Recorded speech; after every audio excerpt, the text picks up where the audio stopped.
I don't know, probably at least 6 pairs, 5 or 6 pairs. There's your cost right there, right? Yeah, that's what I'm saying. Problem is they don't make tennis shoes that way, only the running shoes. Ah, well then forget it. Yeah. I'm going to wear it a running shoe. I'm going to wear it a tennis shoe. Yeah, well, that's us, right? Yeah. Who the hell's going to wear it a running shoe? Runners? I don't know. I used, I used to run 100 miles a week and I never ran out a running shoe. It's not a thing you wear out, right? No, you got a bad foot or you got a definite physical problem. You're wearing out a running shoe. Hey, well, yeah, I don't know. Maybe I people just think like I could, recycling things. Maybe they just get dirty. you know what? If I was 300 pounds and I was running, I could see how I'm ruining the shoe. Well, sure, but in that case, as much as you're running, you're not going to ruin the shoe for long because you won't be 300 pounds if you're actually doing all the running. 300 pounds, I shouldn't be running. Different, different question. Actually, I got a friend who looks like he's lost. He has to be down 60, 70 pounds now. He just Yep. decided one day, he said, beginning of this year, he says, you know what? I'm sick of it. My guess he was, I don't know, 280, maybe more. And man, he's just run 30 minutes a day, every day. That's what he started doing it. Like, hey, I hope your knees survive it. But that is a different topic for a different day. Good morning. My name is Shaun. This is Justin Yeo, world-renowned tennis pro in Puerto Rico, but he's an Australian. Not sure how that works out, but he does fine there. I'm sure he's working on his Spanish, but we won't ask him to speak any Spanish today. Buenos dias. Buenos There we dias. go. Buenos dias. Very We're in nice. Puerto Rico. Buenos. Buenos. Exactly. Well, we are talking today about how to find the right tennis coach, and it is not easy. It is not potentially as easy as some might think, or maybe it is, because I guess some are just constricted by how far they're willing to travel. So we've got a few different questions on how to pick that coach.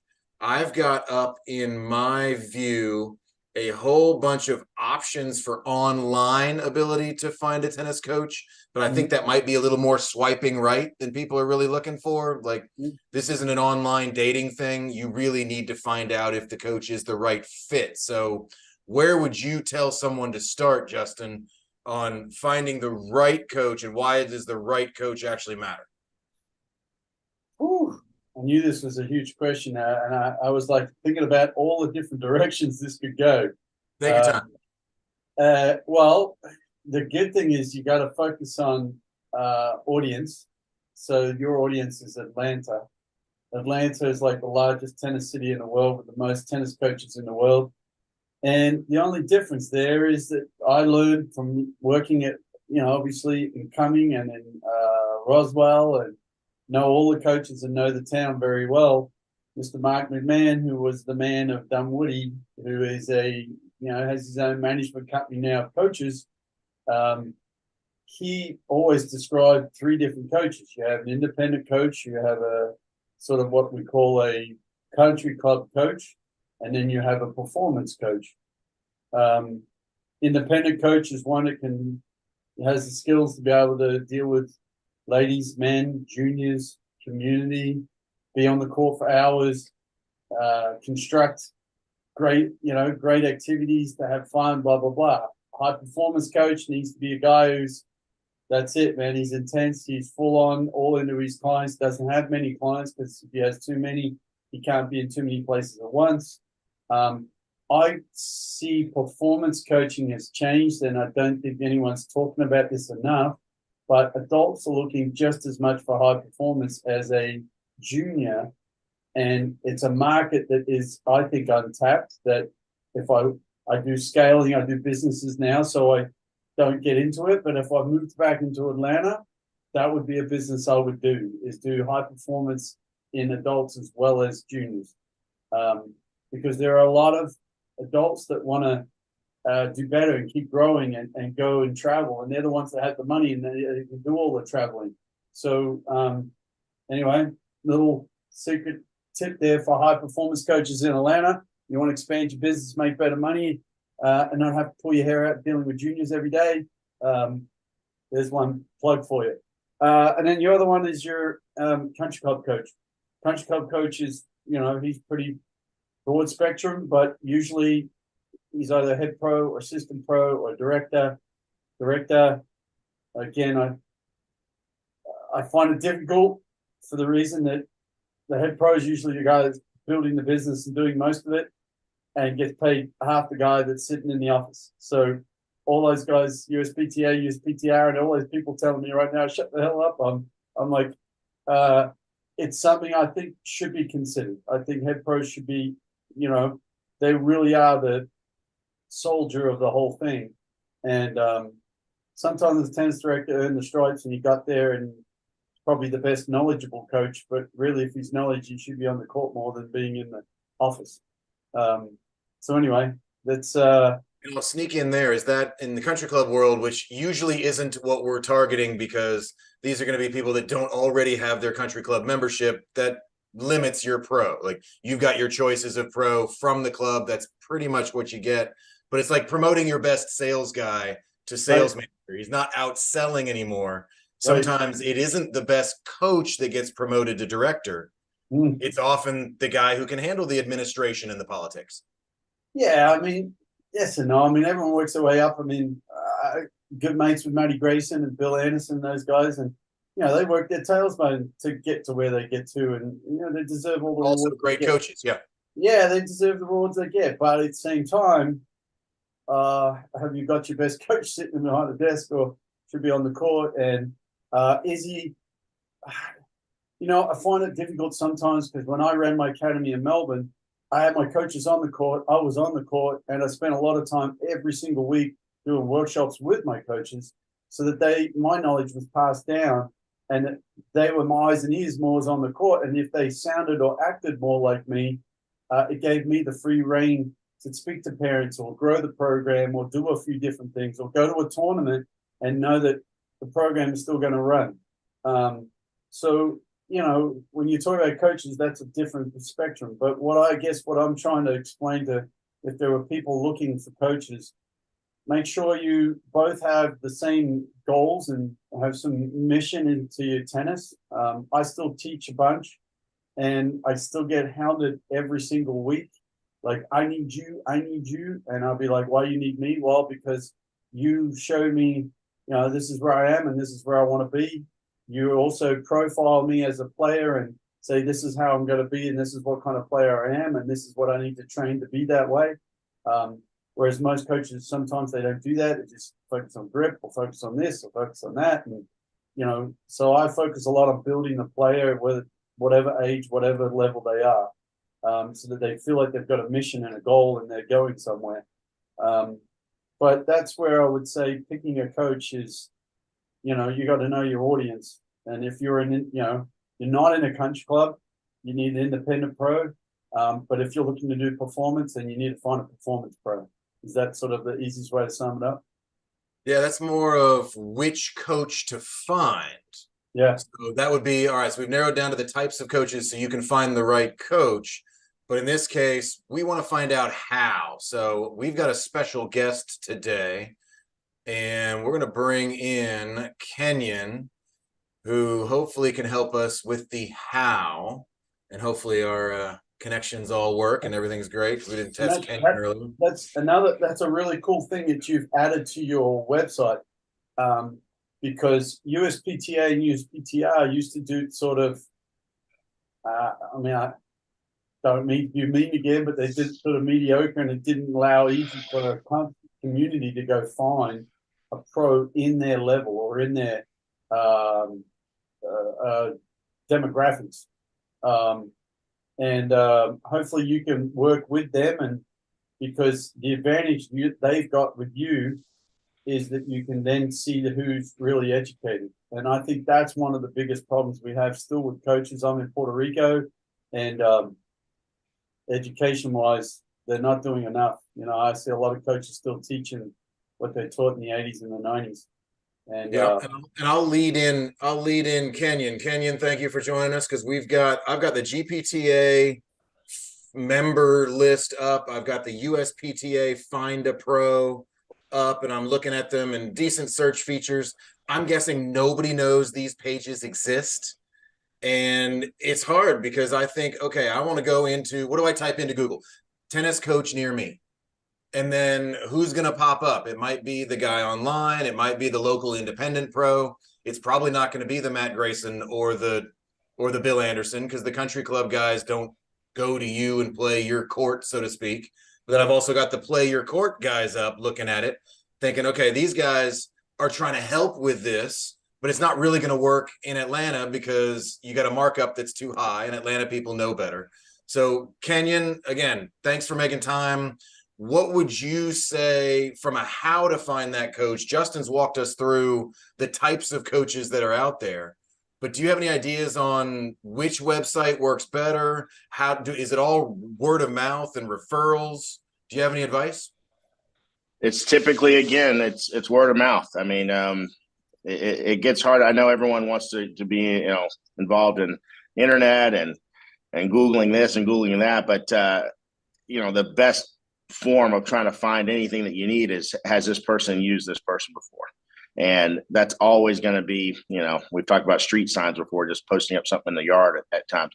And sometimes going that old school is the way to do it. And I don't think we're not going to be able to go out and say, hey, I'm looking for a blonde-headed pro that's 6'1" or something like that. I mean, it's really, what are you really looking for? Is my player a recreational player? I just want them to have fun and this, that, and the other.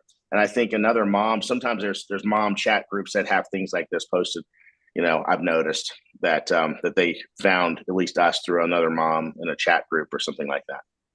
And that sounds a bit like Nextdoor, where you've got that kind of local group of people, of parents usually with looking for their kids, or an adult looking for lessons, but there's no compiled group. And that's one of the things GoTennis has done now. And our page isn't perfect yet, but it's built and it exists. And it is letsgotennis.com/coach finder. And it's not a competition. It's not who's going to get the right coaching list. And all we have are those in Georgia, and all we have are certified coaches, GPTA as a membership, or USPTA or PTR. And in that case, I can go in and say, okay, not just find a coach near me, but it's also, I can look at the list of certified coaches. I can find out if that guy that Kenyon's friend referred me to, hey, have you worked with Coach Rob, or have you worked with Coach Bobby? Because in that case, they may not have an online presence. So that word of mouth can potentially be helped, but there is no place right now, which is what GoTennis is trying to become, or going to become. I'll be more positive about it. But the word of mouth thing is hard to direct. It's hard to try to bring it into one place. But also, we all need different coaches. So how do we do that referral? How do we do that word of mouth thing? Justin, when you were here, you were in the clubs as much as you were ever independent, right? So it was less of driving around with a basket of balls in your car. So we didn't really experience it in that way. Yeah, I mean, your difficulty is, well, actually, I shouldn't say difficulty. Your market for what you're creating and you're talking about right now is a big market as far as I'm concerned. If you look at common patterns right now, and I'm talking like LinkedIn and others, resumes are switching every 18 months. Like, people are moving locations, people moving houses, people moving towns, more than it has been in decades. So there's more chances now they're going to move to Atlanta and go, so where do I find the right pro? Where do I find the right place to go play? Where do I find? I mean, those questions are going to continue coming up more and more than it ever has before, because there's so much movement between jobs and towns, and people are moving around. I mean, it's the way. If you look at the patterns, even rentals are higher than buying. I mean, the patterns are showing people are moving and changing. And look, if I had a kid, I lived in New York, and I had a kid that was really, really good at tennis, I'd be looking at Atlanta. I'd be looking at Charlotte. I'd be looking at Miami. I'd be looking at places. And when you first move into town, you're going to be like, where's the best pro? Where's the best courts? What's the, how can I get there quickly? so I'm not wasting time in a car, access the most amount of kids to play with. I mean, all these things are all questions that there is. What you're pointing out is there's no central location to be able to just go get. And right now we're definitely moving into that technology world. But I mean, I agree with Kenyon. It's most of it's all word of mouth again. But if coaches are looking for business too, it's not that hard to just rock up to facilities and be watching, and people ask you questions. The next thing you know, you've got a whole bunch of people. Well, how do we help those people? Because that would be my question back to Kenyon. And Kenyon, having been in Atlanta, even actually a few years longer than me, and knows it better, even where we say, okay, how do we help the people here? Because I'm on court, I got that parent or that guy that's standing around kind of eyeballing me. I'm like, all right, well, what do you want, dude? And we don't all have that card to just say, hey, you know what? Yeah, I'm Tennis for Children. Go check it out. Give me a call, because I'm not going to stop my lesson and go talk to somebody. So assaulting someone on a tennis court usually isn't appreciated, but also just find a coach online doesn't necessarily work. So how do we help the people here, Kenyon, without just building the next website? I've always thought that USTA could probably kind of jump in somehow as well, because they're putting out all these extra leagues now. They got the red hair league, they got the sets in the city, we got all these different things. So that's got to be one way. But the other thing too that I'm sure that Justin has brought up when I wasn't online here, but in fact, Justin and I took our USPTA test together. I don't know if he remembers that, but we did. So one of the things too that I find a struggle still is that there's not enough certified people here in Atlanta. Okay, because if there's enough courts here, these guys are just plopping up everywhere and just coaching. I also don't want that atmosphere either here. So I mean, you need to be dropping your kids off with reputable people. Okay, and I think that it's too easy sometimes in Atlanta for just people to do that, and then some of these parents have gone down these roads with some of these coaches, and they're 2-3 years in and they're no better than they were 2 years ago. Okay, so and I think I heard Justin right when I first walked in that some of these guys are still coaching wooden racket, style. Okay, so I've always thought that USTA could be a little more involved. I think they should be a little more willing to jump in with something like this if everyone's in it for the right reasons. And that's my say on that. And then my other say is when we go the independent route, just make sure that they have either been doing this for a little bit and they're actually certified either through PTR or PTA, one of the two that's made them go through some sort of criteria to be coaching your kid or coaching you. And that's the only thing I would throw out there as well. And in that case, how many? You say there aren't enough certified coaches. I don't think that means we need more coaches. Are you saying not enough coaches are certified? Because by my count, my guess is about 1,000 coaches in Metro Atlanta, maybe even including arguably the rest of Georgia. About 1,000 coaches, and about 600 of them I've found are certified. That's a lot of coaches that are certified, but you've also got almost half as many. You got 40%, and these are estimates in my world, 40% that are uncertified out there with a basket of balls, teaching a lesson. Uninsured is probably the other thing.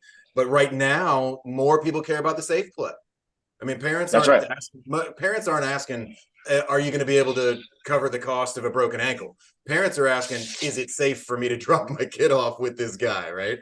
So that's another thing is it more getting those people certified and encouraging them, because that's going to be more of a PTA or PTR thing than a USTA thing. Well, that's in collaboration. I totally agree with you. Or a lot of pros have let their dues lapse because they didn't want to pay because you're not coaching enough, let's say. So they don't want to pay the $300, whatever it is for the year. Okay. So you've got a lot of those pros out there as well. But then as Justin knows, when you go the country club route, which I have too, I've been at the country clubs as well. The one thing that you do know when that person leaves that club, if they decide to leave, that they're going to be certified. That's one of the things, that's one of the criteria is that when you first get hired there, you're either already certified or you're about to be. So there's no director in town is going to have anyone there, even as an independent. They're not going to take that risk. So that's my personal opinion. I think that USTA being the biggest organization that we all have pumped money into at some point, they've got to be the one that kind of takes the pyramid on this and say, we got to get everyone involved somehow, because too many times you just kind of feel like you're floating on your own. And that's not a good feeling either. And I'm good with that. And we can all have our complaints on USTA and what they accomplish and what they don't accomplish. So in this case, we'd probably just talk USTA Atlanta and see if we can even start there. But I would even say GPTA, because that's the organization. I think USTA is more focused on getting players to play than they are. And I haven't read their mission statement recently, but arguably they're probably more interested in getting someone to win the US Open than they are actually just getting the next kid into a league. But the GPTA, in my opinion, should be targeting getting coaches connected with players. More of a mission statement than the USTA. So how do we help the GPTA do that directly beyond just, like I said, we've built another website to help find a pro. There's findtennislessons.com. There's booklessons.com. I'm looking at Play Your Court. We all know those guys. There's the USPTA Find a Pro. Again, I doubt the USPTA or GPTA are running ads saying, hey, check out our GPTA pros, which I think arguably they should be. They might not be a big enough organization. GoTennis is doing this because we just want to help, and we're investing in this to help players find coaches. Kenyon, how do we help? And I'll jump. Justin was texting me the other day. It's like, it's not that hard to actually help players connect with coaches, complaining about the GPTA. But Kenyon, how do we help the GPTA help itself to help the coaches find the players? And maybe we can just kind of target it from a different direction. Yeah, that's a good question, because I think that tennis has been especially in Atlanta, has been kind of deemed, this is the tennis mecca. Atlanta is, but it's, in my opinion, it's pretty isolating in a lot of ways, because I don't feel like the people here who coach tennis are actively involved with one another to the point where they're let's pretend that I get a call, and it happens all the time. I get a call from someone from Peachtree City. Okay. I most likely am never going to see this person. It makes no sense. Okay. But believe it or not, there's plenty of coaches out there that would get that same call and try to figure out a way they're going to hit this kid. Okay. So that to me is why I say isolating, because either A, you don't want to turn a kid over to someone because you think that's either money out of your pocket or your instant fame that you thought you were going to have. Okay. It's sad, because us being this mecca that we're supposed to be, rarely do any of these coaches get together ever, except for the PTA thing that we have in December where you got to get all your points. And I've been guilty of this too. So I'm not throwing anyone under the bus. I'm just as guilty, but I'm definitely not going to do a lesson with a kid in Peachtree City. I'm not driving to Peachtree City to do a lesson I'm not going to have them drive down to me 55 minutes to do a lesson with me. If I thought there was someone there that they could easily be with. Okay. And what you're saying, and these points they're valid points, because I just don't think that we even know these people in other areas. I don't know.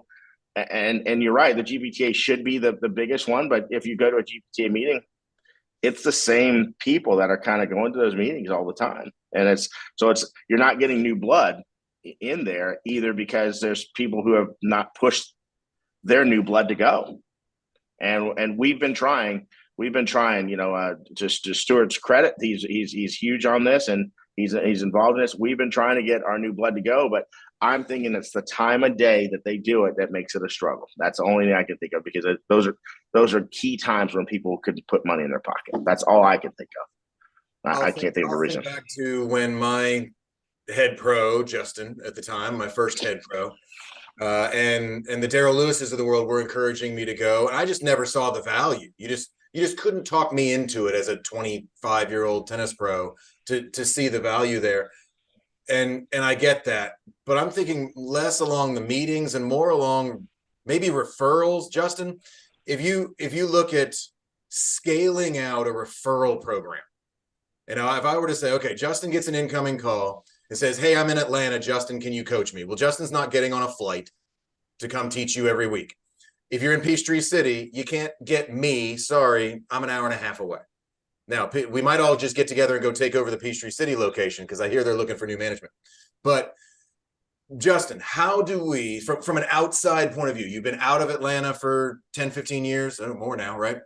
And what would you look in and tell me and Kenyon to do if we were tasked with this, to say, okay, GPTA, here's your referral program. Let's actually incentivize the young coaches to be part of the GPTA because they're going to get that incoming referral of the coach. Let's say I'm new at Peachtree City and I want that call. I want Kenyon to refer that player to me.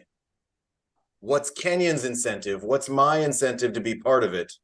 And can we kind of poke the GPTA in the butt and get them to do it? Well, my head was going in, because I'm in data these days. My head's going towards the data, and the data is how many players do you have these days currently? So what we say, audience or community. How many coaches do we have? Start mapping out the demographics of where the coaches are, because that's really key too, right? Because if all the coaches live here because it's cheap, but all the audience is over here, we're pretty screwed. So Peachtree City could be tons of audience, but no coaches, you know? So I would start there because, again, you're focusing on GPTA and start scoping what you can have to bring these two things together because they're both a very important element to the length and long term of the sport because people drop out if they're not getting this guy and then people aren't progressing if they're, you know, so they rely on each other as far as I'm concerned, if you think about it that way. As far as certification, that's been a big thing for a long time. And it's mainly been because, you know, people say, well, I spend $300 when I don't get anything out of it, really. And then they also, on the other hand, find me insurance that's that solid for $300 a year. Right. Don't tell me you don't get anything out of it. Right. But see, I've been coaching. This is my almost my 37th year. Never had to rely on insurance. Neither have I. Never had anyone hurt their eye or twist their ankle or, I mean, I've been doing this for a very long time and I haven't had any injuries on the court. So, you know, touch wood. Right. But, you know, people start adding up those things and they start adding up education as well. You know, oh, do I really want to do this? Do I really don't do that? I've got my clients, I've got enough money, I'm doing well, you know. I won't put Marcus Hertig under the bus, but man, the guy had personality and he was energy and he was a great energetic coach. But he really very rarely went to educational stuff or certifications or whatever. But man, the guy crushed it, you know. So, you know, there's Atlanta to me. If they could do that and bring those two, like bring some data to it, and then rebuild GPTA to a what I would call an educational opportunity, where I would then, I'm going to throw Maddie under the bus, Maddie and Bill and all those boys, and go pay it forward, show up once a month. Each one does, hey, this is what you could do to improve this. Hey, this is what you could do to improve that. Ask all your coaches, what would they like to learn? And invite those people in to the once a month meeting, you know, because I remember the one time I went all the way to Sugarloaf to see the little Taiwanese guy about this high who builds the rackets for Wilson, who couldn't speak a word of English, but we all showed up because we wanted to hear about how they build a racket, right? So, you know, you don't have to give out food and drinks and all that stuff. I think you're best to design something, redesign GPTA around education within its town. You know, I mean, if they asked me, I would fly in. I would find a dual workshop for GPTA, no question.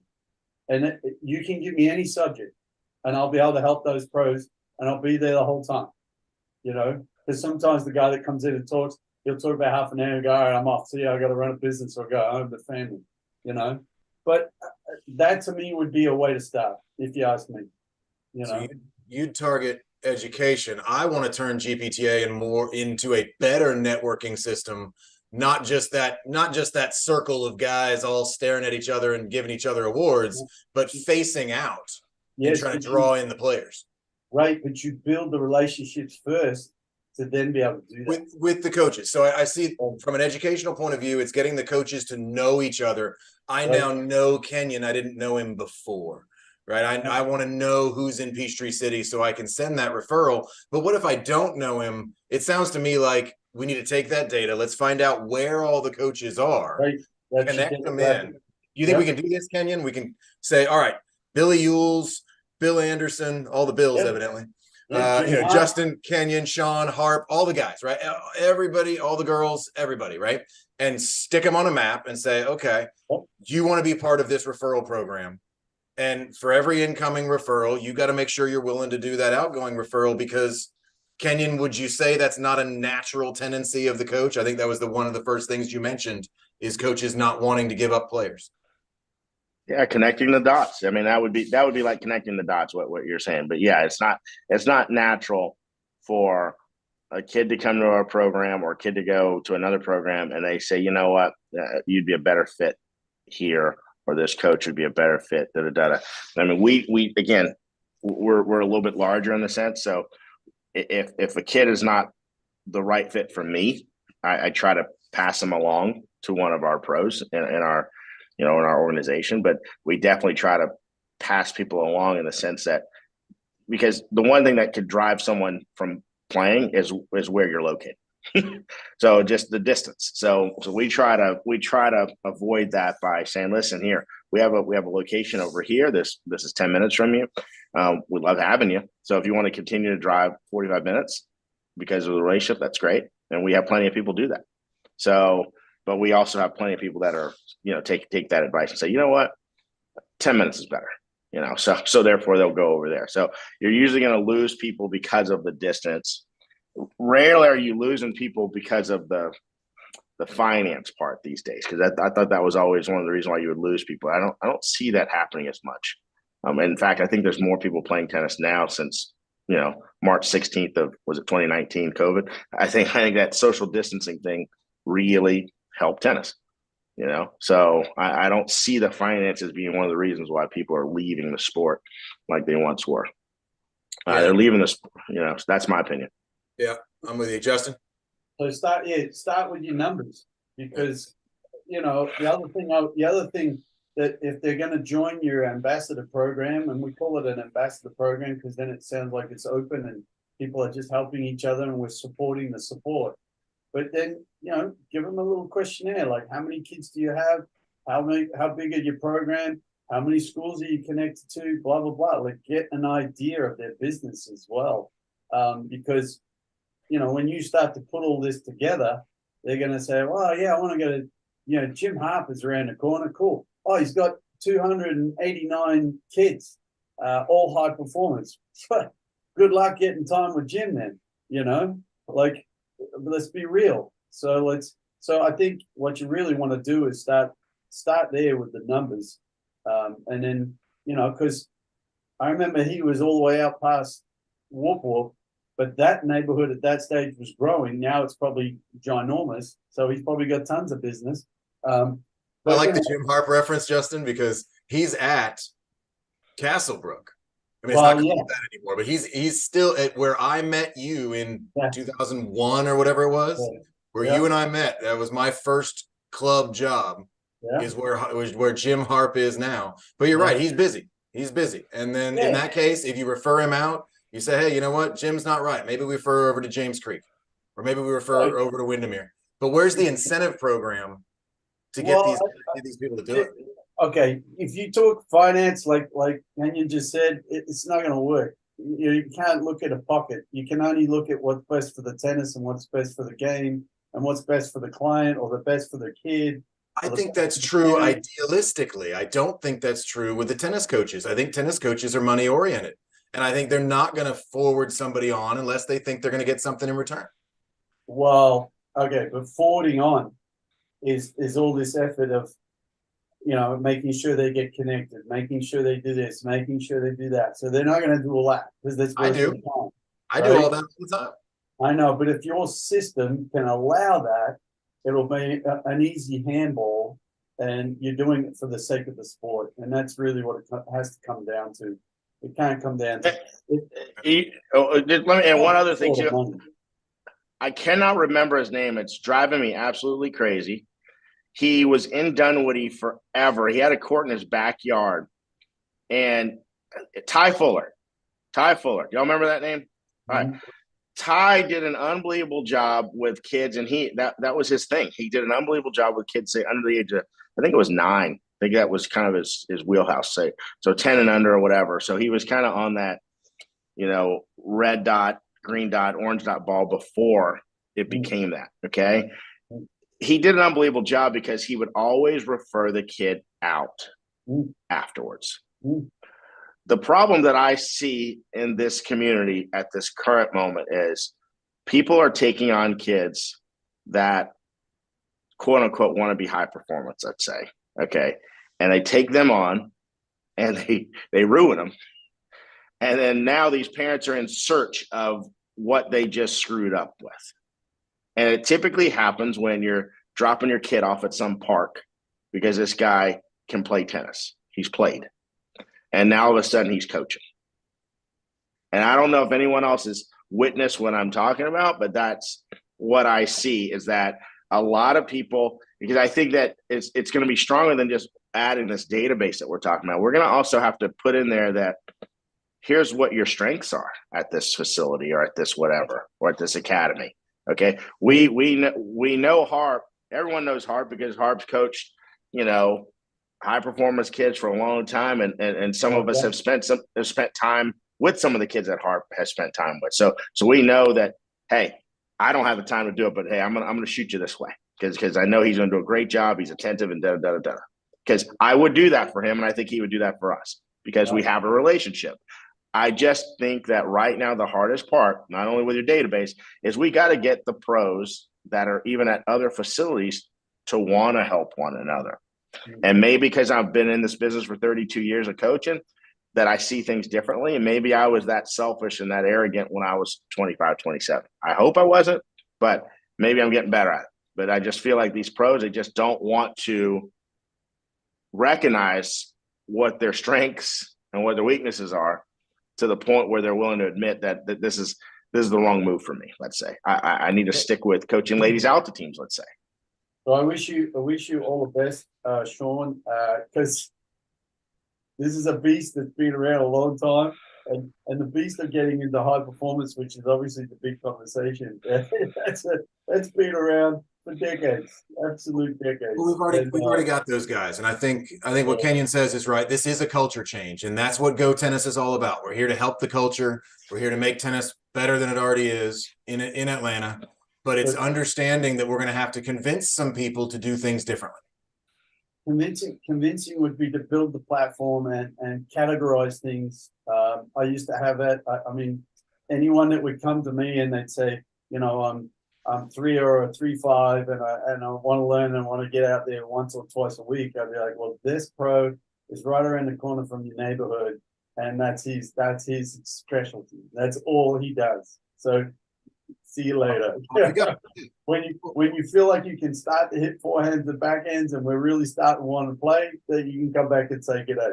But you need to categorize things that way so that you can start to recognize what pros are where. I mean, Kenyon, if he's been teaching that long, he's got an encyclopedia in his head, but his physical health mightn't be that way anymore about wanting to be on the court that much.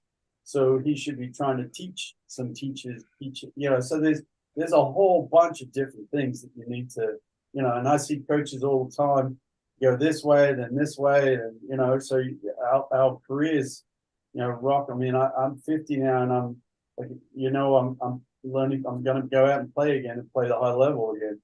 So you just never know where the person's at, where the coaching is at, and I see changes all the time, but Atlanta itself, as far as being the Mecca, no one's really been able to, and I think that's what you would try to do with the GPTA, if you ask me. Yeah, and I think this is less of a how you should find the right coach, but I'm pretty sure we just asked ourselves the question, how to find the right coach, because it is not an easy thing to answer. Justin, thank you so much. Kenyon, we'll definitely have you back. I appreciate it, guys. Have a good week. Good to see you, Kenyon. Thank you. Hey, good to see you. See you, mate.